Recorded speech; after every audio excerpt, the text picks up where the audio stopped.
Imagine this. A routine traffic stop on a quiet suburban street takes an unexpected turn. Two officers, confident in their authority, approach a modest car they just pulled over. Inside, an elderly black man sits calmly, his hands resting on the steering wheel.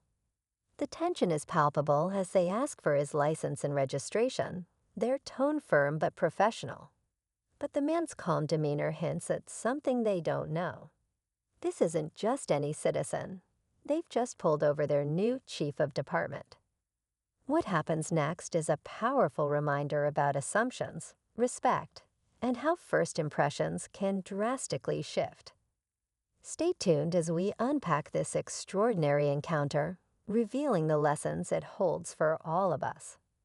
As the officers stand by the car, they exchange a quick glance, noting the driver's calm yet confident attitude. One of them wonders silently why the man isn't flustered, as most people would be. They're following protocol, but something about this stop feels different. The driver hands over his license with a slight smile, his eyes steady and composed. The officers glance at the document and see the name. For a brief moment, there's confusion, then recognition begins to dawn. Could this really be who they think it is? Before they can fully process it, the man speaks up. His voice is calm, but carries a weight of authority that makes them hesitate. "Gentlemen, I believe we should have a conversation in a different setting."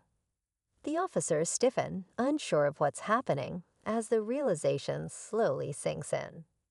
The air grows heavy as the officers step back, exchanging uneasy glances.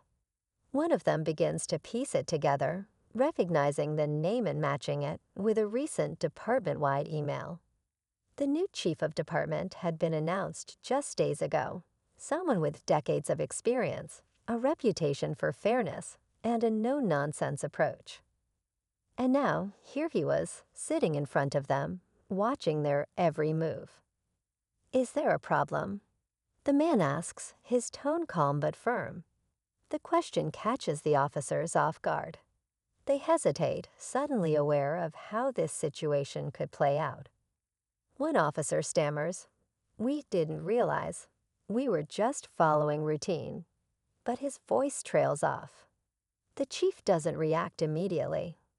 He studies them, the weight of his gaze making them shift uncomfortably. What would he say? Would he let this slide, or would there be consequences? The tension lingers. The silence feels like it stretches for minutes, even though it's only a few seconds. The officers are visibly nervous now, their earlier confidence replaced with uncertainty. One of them finally clears his throat and says, "Sir, we didn't mean any disrespect. We were just doing our job." The words seem sincere, but they hang in the air, waiting for a response. The chief takes his time, his expression unreadable. Then he steps out of the car. He's not intimidating by size, but there's a quiet authority about him that makes the officers instinctively straighten up. The street is quiet, the occasional hum of passing cars the only sound. The chief begins, his voice steady. This situation could have gone very differently. Let's talk about why that is. The officers exchange anxious looks, unsure of what's coming next. The moment is charged with anticipation. The chief stands tall, his calm demeanor now carrying an edge of authority that cuts through the tension. The officers look unsure, their confidence shaken as they realize they're no longer in control of this encounter. Just as the chief is about to speak again, the sound of a police radio crackles to life in one of the patrol cars.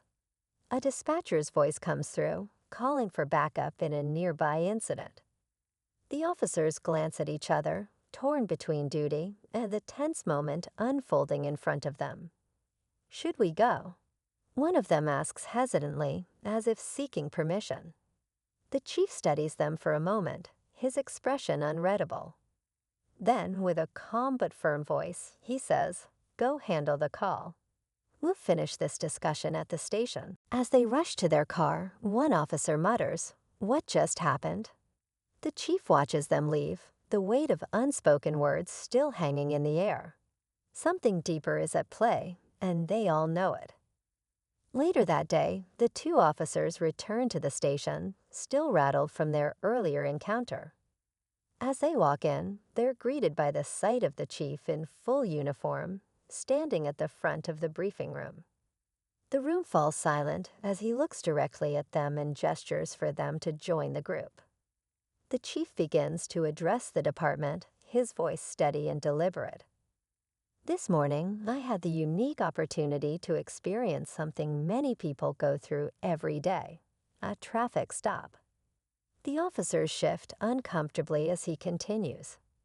It's a moment that can define how a community sees us, how they trust us, and how we uphold the values we stand for.